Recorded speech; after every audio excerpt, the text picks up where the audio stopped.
Now you're seeing me as a conductor in the mini bus, or you call it Oman bus. This is Portharcourt.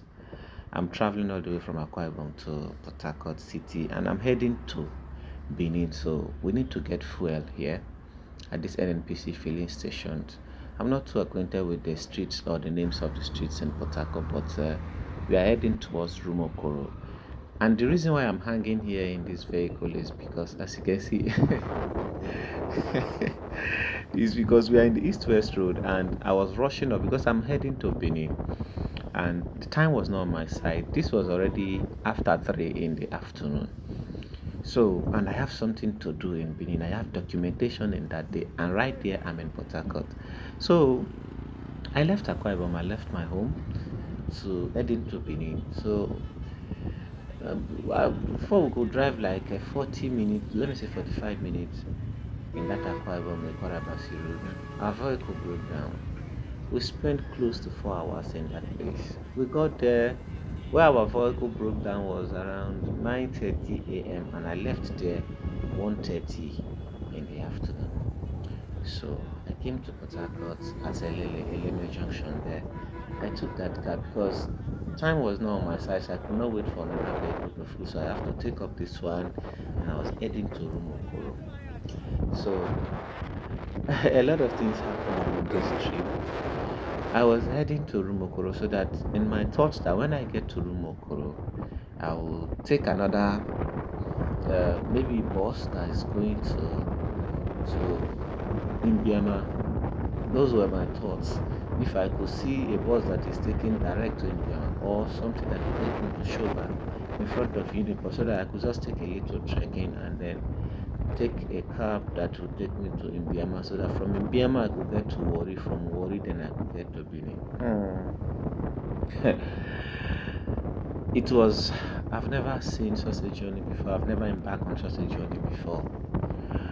So when I got to Rumokoro finally, through this Oman bus, this was I really did that. Me myself, I'm sorry, very surprised that I could do such a thing like that. You know, it is when you find yourself in some situations that you know the power that is inbuilt in you, the skill that you have, the courage that you have.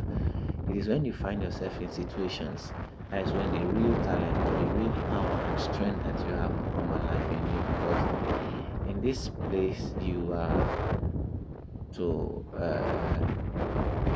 exact energy, scale through the obstacles that are trying to weigh you down. So,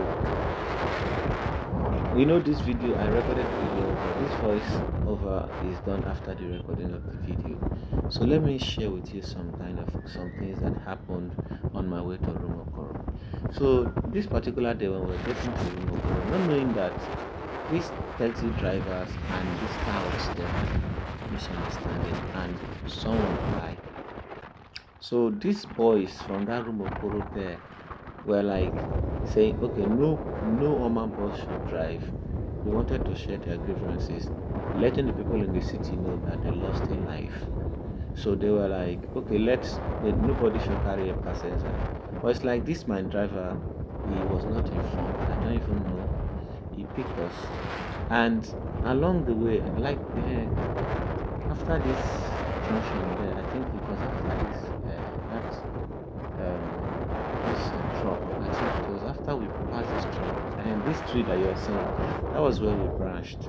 He cut some leaves and put in front of the vehicle. I don't know what it signifies, but maybe he was also trying to show solidarity for that same actions that they were taking, or that same exercise that was going through. But let me tell you, by the time we got to Rumokoro, these boys, somewhere with sticks, somewhere with cutlasses, somewhere with different kind of harmful stuffs like that, they attacked this my Oman boss. They attack it. If I tell you what I faced, everybody was flogged down in that vehicle, just opposite Rumokoro Park. Those boys they were ruthless. But one thing was that they didn't really come for the passengers, they came for the driver. What they wanted all the passengers to do is for the passengers to get down from the vehicle. And that was what we did. I have to run to that genuine bank side. I have to take off. Please stay tuned for the part 2.